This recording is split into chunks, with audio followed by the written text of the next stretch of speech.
Student welcome to my YouTube channel Anil 108 और Facebook page है target academy Khurja में आपका स्वागत है।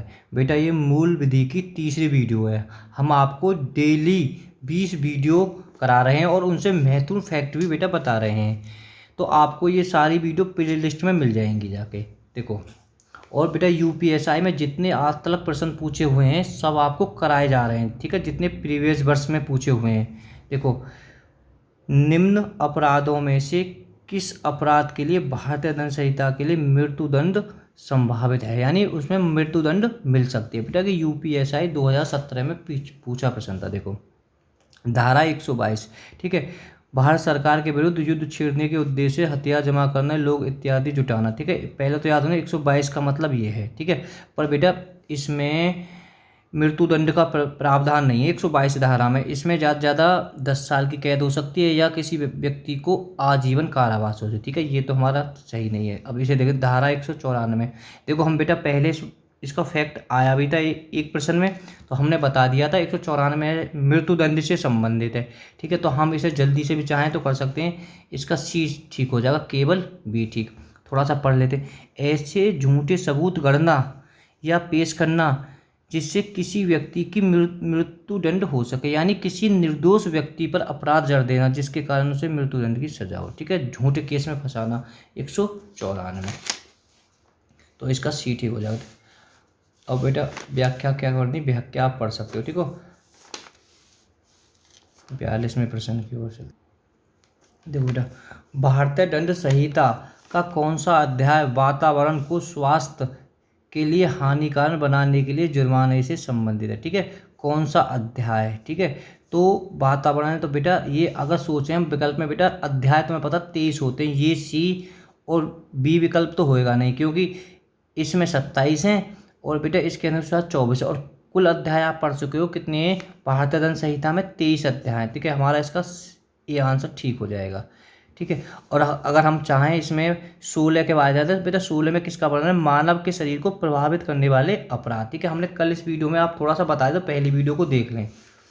देखो थोड़ा सा पढ़ लेते हैं। इसका ये हो जाता व्याख्या, भारतीय दंड संहिता का अध्याय 14 वातावरण को स्वास्थ्य के लिए हानिकारक बनाने के जुर्माने से संबंधित है। इसमें धारा में 268 और 294 के तक लोक स्वास्थ्य सेवा सुविधा शिष्टाचार सदाचार प्रभाव डालने वाले अपराधों के विषय में उपलब्ध किए गए। भारतीय दंड संहिता कुल 23 अध्याय हैं, ठीक है। आप कितने अध्याय हैं भारतीय दंड संहिता में, कुल 23 अध्याय हैं। देखो बेटा हम थोड़े फैक्ट बता देते हैं अध्याय से संबंधित। भारतीय दंड संहिता में बेटा अध्याय 23 है, धाराएं 511 हैं। तो बेटा देखो अभी जैसे अगर पूछा जाए उद्देशिका का किस अध्याय में, 1 में, और इसमें 1 से 5 धाराओं का संबंधित और कुल धाराएं कितनी है, 5 है। तो आप थोड़ा सा ना यार लिख लेना, ठीक है। देखो साधारण, अगर यहाँ से क्वेश्चन ऐसे बनेगा, साधारण स्पष्टीकरण का किस धारा से संबंधित है, तो बेटा किन धारा में, 6 से 52 धाराएं, ठीक है। और यहाँ 6 से 52 में कितनी धाराएं, कुल 47। हम इसमें इन्हें देख सकते हैं, ठीक है, कितनी है, 47। और किस अध्याय में वर्णन है, 2 में। देखो बेटा ये कल पूछा हुआ प्रश्न था, साधारण अपवाद है का किस में संबंधित है, अध्याय 4 में, ठीक है। तो अध्याय 4 में किसका वर्णन है, साधारण अपवाद का, ऐसे पूछा जा सकता है, ठीक है। तो आप थोड़ा सा इन्हें एक बार घुमा लीजिए, शॉर्ट स्क्रीन ले लीजिए बेटा, मैंने कल की वीडियो में भी करा दिए थे। देखो बेटा ये थोड़ा सा ये हैं, जैसे 9 है, 9 में कुछ संशोधन किया था। 9A में चुनाव से संबंधित अपराध किस में है, तो 9A अध्याय में, 9 में नहीं है, ठीक है। लोक सेवाओं के द्वारा है उसमें 9 में। तो बेटा एक बार नजर घुमा ली जल्दी से। मानव को शरीर को प्रभावित करने वाला अपराध किसमें है, 16 में। 16 अध्याय में कहाँ है, ठीक है। और इसमें कौन कौन कहाँ से धारा है, 299 से 377 तक बेटा इसमें धारा है। देखो बेटा ये 2 बहुत इंपॉर्टेंट हैं, इन पे देखो ध्यान दो, वेरी इंपॉर्टेंट प्रश्न है। दहेज से संबंधित अपराध या पति या पत्नी के नातेदारों द्वारा क्रूरता के विषय में किस में संबंध, किस अध्याय में, 20A में। और बेटा कौन सी धाराएं लगती हैं? 498। ये जबरदस्त है धारा भी और ये दोनों भी। देखो ये भी मान हानि का संबंध किस अध्याय से है? 21 से। 21 अध्याय में किसका वर्णन है? मान हानि का। धाराएं 499 से 504 और यहाँ कै धाराएं? कुल 4 धाराएं। देखो भारतीय दंड संहिता की कौन सी धारा धर्म से संबंधित अपराधों के विषय से संबंधित है? कौन सी बेटा? धारा 200। तो ये सभी हैं, ठीक है। तो इसका आंसर ये हो जाएगा, धर्म से संबंधित धारा है, ठीक है। तो हम बेटा थोड़ा सा और देख लेते हैं व्याख्या इसकी। भारतीय दंड संहिता के अध्याय 15। आप ये भी याद कर ले कि ये जो धर्म से संबंधित अपराध हैं किस अध्याय में है? 15 अध्याय में। रट्टा मार याद होना चाहिए आपको, ठीक। और धारा 295 से 298 तक धर्म से संबंधित अपराधों के विषय में उपलब्ध कराती है। तो अब क्या समझे यहाँ तुम? 297 भी है, ठीक है। 95, 96, 97, 98 तक, ठीक है। ये 4 धारा धर्म से संबंधित है। प्रश्न 44 की ओर देखो बेटा, ये यूपीएसआई में पूछा प्रश्न है, किस मामले में सर्वोच्च न्यायालय ने भारतीय दंड संहिता आईपीसी की धारा 303 को रद्द कर दिया था, जिसके अनुसार एक आजीवन कैदी द्वारा की गई हत्या के लिए उसे अनिवार्य मृत्युदंड दिया जाना चाहिए था। बहुत बढ़िया। ये कह रहा है बेटा सर्वोच्च न्यायालय ने भारतीय दंड संहिता आईपीएस की धारा 303 को रद्द कर दिया, जिसके अनुसार एक आजीवन कैदी द्वारा की गई हत्या के लिए उसे अनिवार्य मृत्युदंड दिया जाना चाहिए। तो बेटा ये कौन सा था? एक बहुत चर्चित खेत था, मिट्टू बनाम पंजाब राज्य, ठीक है। एक मिट्टू था और ये राज्य से संबंधित था, पंजाब राज्य से। तो इसका बी ठीक हो जाएगा। देखो ये क्या कह रहा है, मिट्ठू सिंह बनाम पंजाब राज्य के बाद सर्वोच्च न्यायालय द्वारा भारतीय दंड संहिता आईपीसी धारा 303 को असंवैधानिक घोषित करते हुए रद्द कर दिया गया, जिसके अनुसार एक आजीवन कैदी द्वारा की गई हत्या के लिए उसे अनिवार्य मृत्युदंड दिया जाना चाहिए। धारा 303 आजीवन सिद्ध दोषी द्वारा हत्या के दंड से संबंधित था। देखो पहले ध्यान रखो, ये 303 क्या था? जो आजीवन सजा मिली है और उसके द्वारा हत्या के लिए दंड से संबंधित था, जिसको सर्वोच्च न्यायालय ने संविधान के कौन से अनुच्छेद 14 के तहत प्रत्यक्ष समानता तथा अनुच्छेद 21 के तहत प्रत्यक्ष प्राण एवं दैहिक स्वतंत्रता के अधिकारों का उल्लंघन के आधार पर असंवैधानिक घोषित कर दिया। निम्न में से कौन सा भारतीय दंड संहिता की धारा भारतीय संविधान की धारा 14 और 21 अधीन असंवैधानिक करार की गई? देखो बेटा ये 2011 में पूछा हुआ था और मैंने इससे पिछला प्रश्न है 2017 में, लगभग सेम ही तो क्वेश्चन है, मतलब बिल्कुल उसी से रिपीट है, ठीक है। तो अगर देखें, अगर हम धारा, ठीक है, तो धारा 303 अभी हमने उसकी व्याख्या में पढ़ी, ठीक है। जो संविधान में 14 और 21 जो अनुच्छेद हैं उसमें धारा 3 को असंवैधानिक घोषित कर दिया, ठीक है। प्रश्न संख्या 44 में आप इसके बारे में पढ़ चुके हो। देखो बेटा हम थोड़ा सा अध्याय 24 के बारे में थोड़ा जान लेते हैं। देखो दहेज लेने एवं देने किसी विधि के अंतर्गत अपराध है, यानी किस कानून के तहत अपराध है? दहेज प्रतिनिषेध अधिनियम 1961, घरेलू हिंसा अधिनियम, भारत दंड संहिता। बेटा किसका ए हो जाएगा? देखो आप ये भी याद कर लो, दहेज प्रतिनिषेध अधिनियम कब पारित हुआ था? 1961 में। तो बेटा अगर हम इसके फैक्ट देखेंगे, मुख्य बिंदु देखेंगे, तो आने वाले एग्जाम में यहाँ से बहुत इंपॉर्टेंट प्रश्न बन सकता है। देखो थोड़ा सा इसे डीप में देख लेते हैं। तो इसका ए हो जाएगा 46वें का। इसका बेटा इसे जरूर पढ़ें। दहेज प्रतिनिषेध अधिनियम 1961 के अंतर्गत दहेज लेने एवं देना अपराध है। चलो ये तो एक चीज, जिसके अनुसार दहेज देने अथवा लेने के अपराध के संबंध में कम से कम 5 वर्ष की कारावास के साथ कम से कम 15,000 अथवा उतनी ही राशि जितनी कीमत उपहार की गई हो, इससे भी जो अधिक हो के जुर्माने में दंड दिया जा सकता है, ठीक है। तो ऐसा नहीं है, जो है अब जो दहेज है वो लेना भी और देना दोनों ही कानूनन अपराध है। तो दहेज लेना और दहेज देना अपराध है।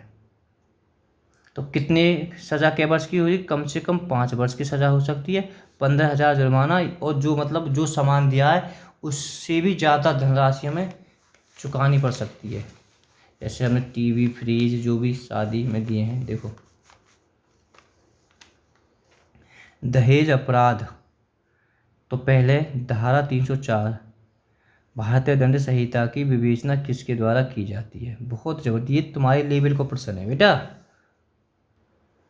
तो मतलब दहेज अपराध की जो भारत किस विवेचना किसके द्वारा की जाती है, तो बेटा पुलिस उपाधीक्षक स्तर के अधिकारी, इसका ठीक हो जाएगा। तुम एसआई की तैयारी कर रहे हो तो कि उसे हम एसआई कहते हैं, ठीक है, सब इंस्पेक्टर। व्याख्या पढ़ लेते हैं इसकी। देखो व्याख्या आप इसे जरूर पढ़ें, क्या पता ये 2021 में आ जाए इससे संबंधित व्याख्या। भारतीय दंड संहिता की धारा 304 ख के तहत दहेज अपराध की विवेचना पुलिस उपाधीक्षक स्तर के अधिकारी द्वारा की जाती है। इस धारा के अंतर्गत दहेज मृत्यु के संबंध में प्रावधान है कि जिसके अनुसार दहेज मृत्यु के लिए जिम्मेदार व्यक्ति को न्यूनतम 7 वर्ष का कारावास या अधिकतम आजीवन कारावास तक दंड किए जाने का प्रावधान है। देखो बेटा, ये पिछले साल ही पूछा प्रश्न है। भारतीय दंड संहिता की धारा 304 के अंतर्गत दहेज मौत के लिए जिम्मेदार व्यक्ति को न्यूनतम कितने वर्ष की सजा देने का प्रावधान है। अभी ऊपर में तो कितने वर्ष, देखो ये 2017 में पूछा, 2011 का रिपीट है, मतलब रिपीट ही मानो। अगर हम उसका व्याख्या पढ़ लेते तो यहाँ है, तो बिल्कुल उससे रिपीट। अब ये याद कर लो, 304 ख है, ये कह रहा हो भारतीय दंड धारा 304 ख के अंतर्गत दहेज मौत, यानी दहेज में मौत कर दी जाए तो व्यक्ति को न्यूनतम कितने वर्ष की हो सकती है बेटा, 7 वर्ष की। संख्या से पिछले में हम देख चुके हैं इसकी व्याख्या। बेटा इससे बहुत बेहतरीन प्रश्न है कि 2017 में भी रिपीट हुआ, 2011 में भी रिपीट हुआ, 2020 में भी रिपीट हो सकता है। आत्महत्या करने के लिए दुष्प्रेरण की सजा का प्रावधान आईपीसी के किस धारा में किया गया है। तो किस धारा में किया गया है, तो बेटा ये इसका आपका ए हो जाएगा, धारा 306। तो आप बेटा कमेंट में आप जरूर बताएं आपने कितने ठीक किए हैं। देखो, भारतीय दंड संहिता की धारा 306 के अंतर्गत यह प्रावधान है कि जब कोई व्यक्ति किसी अन्य व्यक्ति की आत्महत्या करने हेतु दुष्प्रेरित करता है तो उसे 10 वर्ष का कारावास और जुर्माना हो सकती है। ठीक है, कै वर्ष का हो सकती है उसे, 10 वर्ष का। दहेज में 7 वर्ष का। धारा 307 हत्या के प्रयास से संबंधित है। धारा 300 हत्या के प्रसिद्ध है। इससे आशय यह है कि जब किसी अभियुक्त किसी व्यक्ति की हत्या करने के आशय से प्रयत्न किया गया था तो परंतु वह अपने प्रयास में सफल नहीं हो पाया हो। धारा 308 आपराधिक मानव वध करने के प्रयत्न से संबंधित है। ध्यान कर लो बेटा, 307 तो देखो ये धारा तो बेहतरीन है, ये धारा तो आपको बिल्कुल वैसे भी याद होनी चाहिए। देखो 307 हत्या के प्रयास से संबंधित है। ठीक है, जब हत्या, अगर हम किसी का हत्या करना चाहें तो उसके प्रयास से संबंधित 307 लग जाती है। ठीक है, ये बहुत बड़ी धारा है, इसमें गवाह खुद होता है। और 308 क्या है, अपराधी मानव वध करने के प्रयत्न से संबंधित है, यानी आपराधिक मानव वध करने से प्रयत्न से संबंधित है। दोनों लगभग थोड़ी सी मिली जुली सी हैं, तो थोड़ा सा समझने की कोशिश करना। और धारा 309 का संबंध है आत्महत्या करने के प्रयास से। ठीक है, कोई आत्महत्या करने का प्रयास करने से इसके अनुसार मानसिक तनाव के कारण ऐसा करने वाले किसी प्रकार का कानूनी कार्रवाई नहीं की जा सकती है। ठीक है, जो आत्महत्या करेगा उस पर कौन सा होगा, 309 है। और इन पे बेटा मैं इसलिए जोर दे रहा हूँ, इन्हें थोड़ा सा आप याद कर लेना। 307 308 ये जो तैयारी कर रहा है उन बच्चों को इनके बारे में जानकारी होती है, तो आप नहीं है तो आप थोड़ा सा ध्यान दें। देखो आओ ना, भारतीय दंड संहिता धारा 307 का संबंध निम्न में से किससे है, बताओ। हत्या का प्रयास से, व्याख्या ऊपर देख चुके हो। भारतीय दंड संहिता किस धारा के अंतर्गत आत्महत्या करने के प्रयास के लिए 1 वर्ष की कारावास या जुर्माने का प्रावधान है।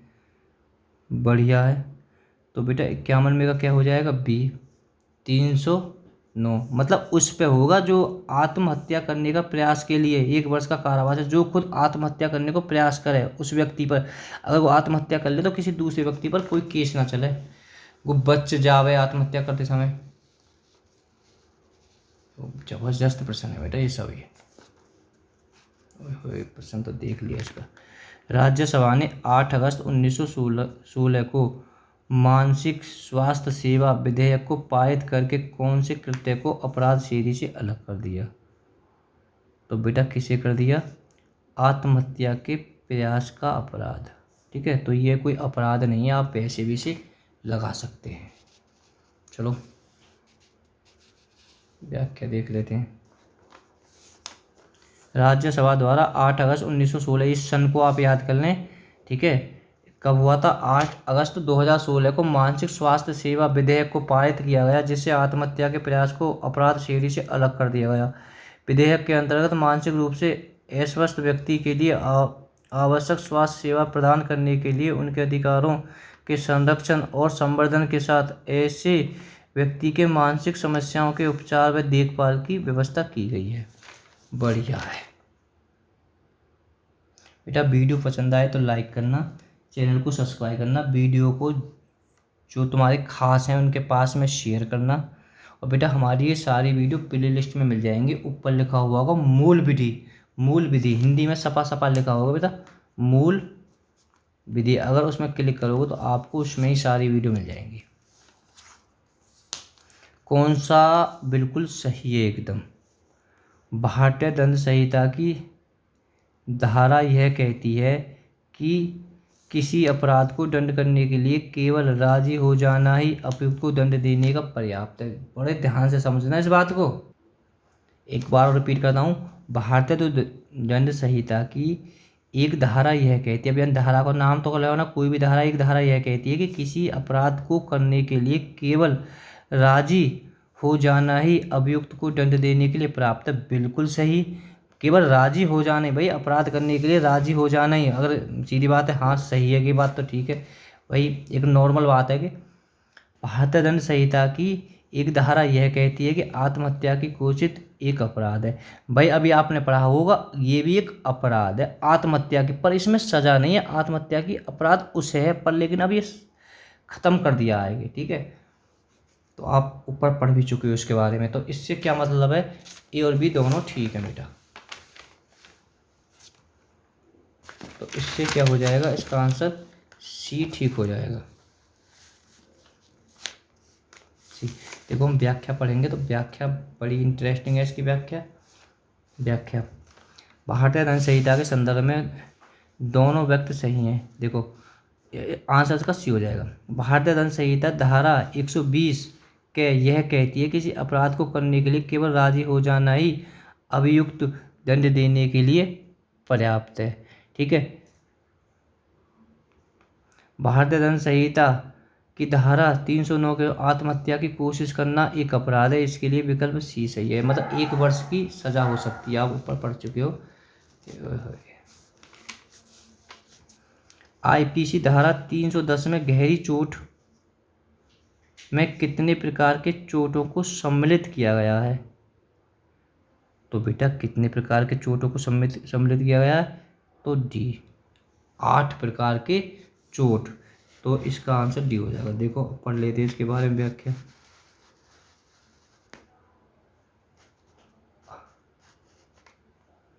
आठ चोट कौन कौन से हैं?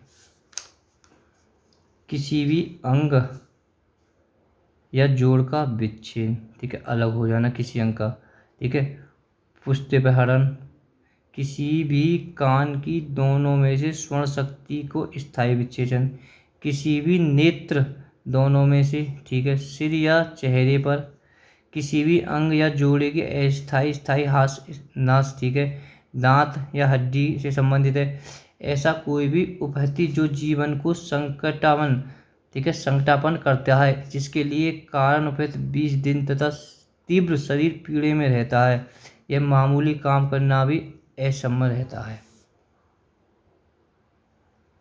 महिला की लज्जा भंग करना, जो महिला की लज्जे भंग करने के संबंधित हमला दंडनीय है। भारतीय दंड संहिता में, दंड प्रक्रिया में, भारतीय संविधान में। बेटा किस में है ये? भारतीय दंड संहिता में। ये हो जाएगा इसका ठीक। और इसकी कौन सी धारा में वर्णन है, इसे भी आप कर लो थोड़ा सा नोट। महिला की लज्जा को भंग करना, तो बेटा 354 में है ये।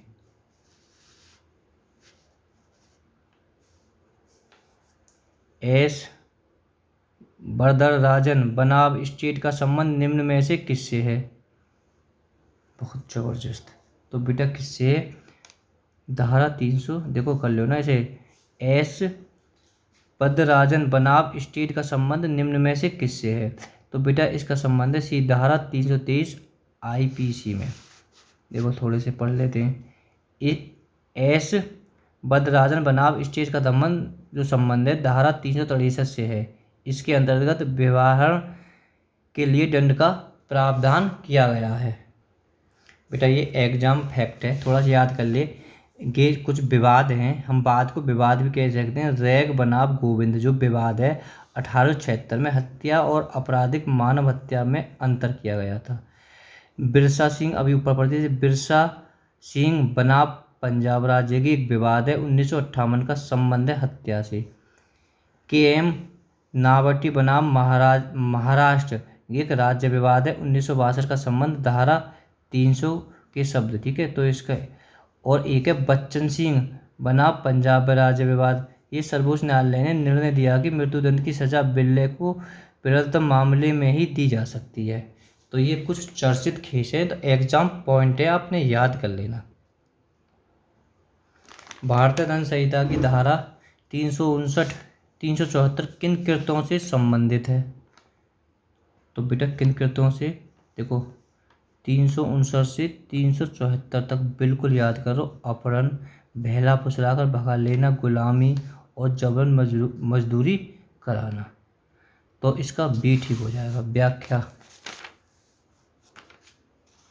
भारतीय दंड संहिता धारा 359 से 374 तक 359 से 374 तक व्यापहरण, अपहरण, बहला फुसलाकर भगा ले जाना, गुलामी और बलतासम यानी बलपूर्वक जबरन मजदूरी कराने से संबंधित है। तो किस में है इसका? धारा 362 में अपहरण को। देखो ये इस पॉइंट को, फैक्ट को याद कर लें। अपहरण का वर्णन किस में है? 362 में। भारतीय दंड संहिता के अनुसार इनमें से किन अपराधों के लिए मृत्युदंड दिया जा सकता है? ठीक है, तो किस दिया जा सकता है? तो आप इसके पहली वीडियो में धारा 121 है, बिल्कुल याद कर लो। इसमें दंड दिया जा सकता है। ठीक है, इसमें सरकार के विरुद्ध युद्ध छेड़ना होता है, बहुत ज़बरदस्त। हाँ लिख भी रखा है, सरकार के विरुद्ध युद्ध घोषणा। वैसे भी याद कर लो। 121 में क्या है? सरकार के विरुद्ध युद्ध की घोषणा करना, कैसे कर दोगे। और 364 में क्या है? फिरौती के लिए व्यवहार करना। ठीक है, फिरौती के लिए किसी का अपहरण कर देना। तो ये दोनों सही हैं, तो ए इसका बेटा ठीक हो जाएगा। 59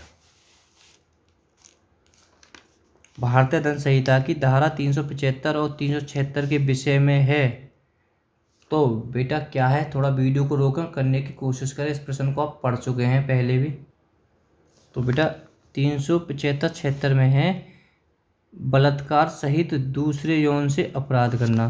तो बेटा इसका बी ठीक हो जाएगा। ठीक है, ज़बरदस्त है भाई। 76 आपको पता होगा, 75 और 76 के जो विषय में है, ये तो एक, ठीक है, एक घटना आपसे घटित होती रहती हैं। तो ठीक है, तो क्या हो जाएगा बेटा? बी हो जाएगा।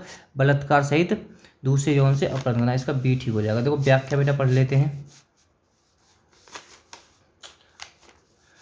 भारतीय दंड संहिता की धारा 375 और 76 बलात्कार सहित दूसरे यौन अपराधों के विषय में है। धारा 375 बलात्कार तथा 376 इसके लिए दंड का प्रावधान करती है। धारा 375 के अंतर्गत स्त्री के विरुद्ध निम्न कार्य बलात्कार की श्रेणी में माने जाएंगे। कौन कौन से? स्त्री की इच्छा के विरुद्ध बलात्कार माना जाएगा, स्त्री की सम्मति के बिना, स्त्री की सम्मति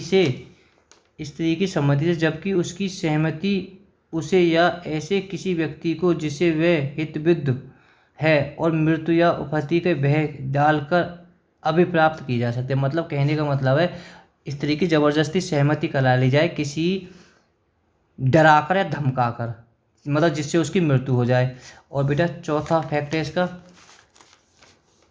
स्त्री की संपत्ति से जबकि वह पुरुष यह जानता है कि उस स्त्री का पति नहीं है और उस स्त्री ने संपत्ति इसलिए दी है क्योंकि वह विश्वास करती है कि वह एक ऐसा पुरुष है जिससे वह विधिपूर्व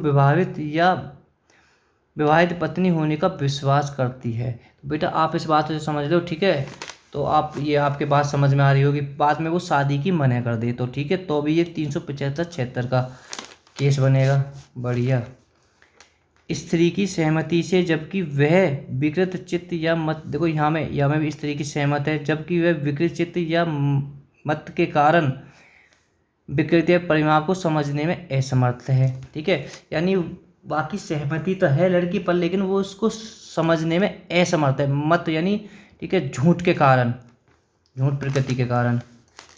स्त्री की सहमति या में स्त्री की सम्मति है यानी राजी है या बिना सहमति के जबकि वह 18 वर्ष से कम आयु की होगी, ठीक है। अगर इसमें 18 वर्ष से कम आयु की या सहमति या बिना सहमति है तो बेटा तो 18 वर्ष से तो धारा लगेगी 375-76।